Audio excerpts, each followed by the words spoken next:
wabarakatuh. Perkenalkan, saya Lestari SPD dari SMA Negeri 13 Tebo. Saya adalah calon guru penggerak angkatan 11 Kabupaten Tebo, Provinsi Jambi. Terima kasih kepada fasilitator Bapak Hendriadi SPDI, MPDI, dan pengajar praktik Bapak Alif Mustafa SPD yang telah membimbing dan membersamai kami dalam pendidikan guru penggerak angkatan 11 Kabupaten Tebo, Provinsi Jambi. Kesempatan kali ini saya akan menyampaikan demonstrasi kontekstual modul 1.2 tentang nilai dan peran guru penggerak. Selamat menyaksikan. Dapat 5 nilai guru penggerak. Yang pertama, mandiri. Yang kedua, reflektif. Yang ketiga, kolaboratif.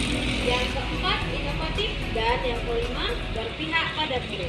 5 nilai ini harus tetap tumbuh dan dilestarikan dalam diri seorang guru penggerak. Jika saya sudah menjadi guru penggerak dan sudah berlangsung kurang lebih selama 3 tahun, maka saya akan menjadi guru yang mandiri. Guru yang mandiri adalah guru yang selalu memotivasi dirinya sendiri, bertanggung jawab terhadap dirinya sendiri, dan mau melakukan perubahan baik untuk dirinya dan lingkungan sekitar. Guru mandiri juga selalu terbuka dan menerima serta menghargai pendapat dari orang lain. Adapun nilai yang sudah saya lakukan dan akan saya lakukan diantaranya menjadi panitia dalam setiap kegiatan yang diadakan oleh sekolah, aktif dalam kegiatan MGBK, berpartisipasi dalam kegiatan webinar, mengembangkan diri, ikuti berbagai kegiatan di kelas secara online.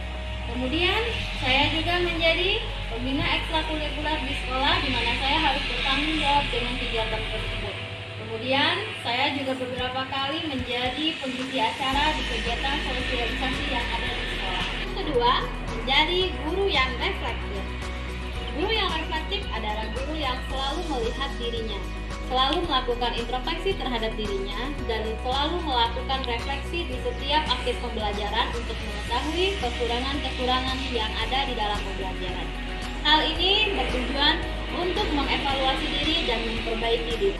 Adapun kegiatan yang sudah dilakukan dalam hal menjadi guru yang reflektif ini diantaranya memperbaiki perangkat pembelajaran sesuai dengan saran kepala sekolah, saran wakil kurikulum beserta saran teman rekan sejawat, dan memperbaiki kegiatan layanan bimbingan konseling sesuai dengan angket kebutuhan peserta didik, kemudian menerima saran peserta didik secara terbuka.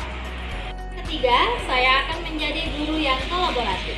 Guru kolaboratif adalah guru yang senantiasa membangun hubungan positif dan harmonis dengan orang tua murid, dengan teman sejawat, dan dengan peserta didik beserta dengan guru-guru lainnya di sekolah. Kegiatan yang sudah dan akan saya lakukan yang berkaitan dengan nilai kolaboratif ini diantaranya yang pertama, memanggil peserta didik secara individu atau kelompok dalam layanan bimbingan dan konseling. Kemudian saya juga bekerjasama dengan orang tua murid, yaitu pemanggilan orang tua murid ketika peserta didiknya mengalami permasalahan di sekolah. Kemudian saya juga bekerjasama dengan wali kelas dan guru lainnya. Lalu saya juga bekerjasama dengan komite sekolah dalam hal melaksanakan kegiatan-kegiatan yang ada di sekolah. Yang keempat, saya harus menjadi guru yang inovatif, di mana saya harus selalu menciptakan pembelajaran yang aktif, kreatif, dan menyenangkan bagi murid, beserta saya harus selalu mengasah kemampuan saya dalam hal membuat media pembelajaran yang inovatif, agar peserta didik tidak bosan dan tertarik mengikuti pelaksanaan pelayanan bimbingan dan konseling di sekolah. Adapun kegiatan yang sudah dan akan saya lakukan yang terkait dengan nilai inovatif ini diantaranya adalah saya pernah membuat media pembelajaran dan saya upload ke YouTube saya. Kemudian saya juga pernah membuat permainan atau ice breaking untuk penyegaran dalam pelaksanaan bimbingan konseling. Akhir, nilai berpusat pada murid. Nilai berpusat pada murid ini mengharuskan guru memperhatikan kebutuhan dan kepentingan peserta didiknya, kemudian melakukan pelaksanaan layanan bimbingan dan konseling sesuai dengan kebutuhan muridnya. Yang sudah dan akan saya lakukan sebagai guru yang berpusat pada murid, yang pertama adalah melakukan need assessment. Dalam bimbingan dan konseling dibutuhkan angket kebutuhan peserta didik untuk memahami dan mendalami karakter peserta didik, kemudian mengetahui kebutuhan apa saja yang diperlukan oleh peserta didik, serta permasalahan apa saja yang dialaminya. Yang kedua, saya melakukan kegiatan layanan bimbingan konseling sesuai dengan kebutuhan peserta didik, seperti melakukan konseling individu. Konseling individu saya lakukan ketika saya menemukan peserta didik dengan gejala yang tidak nyaman di sekolah, kemudian tidak aktif belajar di dalam kelas, dan beberapa di antaranya datang sendiri dengan sukarela menceritakan permasalahannya. Yang kedua, saya melakukan kegiatan bimbingan dan konseling kelompok di mana saya menemukan peserta didik dengan gejala permasalahan yang sama, kemudian saya satukan dalam kelompok dan saya lakukan kegiatan bimbingan dan konseling kelompok untuk menemukan solusi permasalahan tersebut.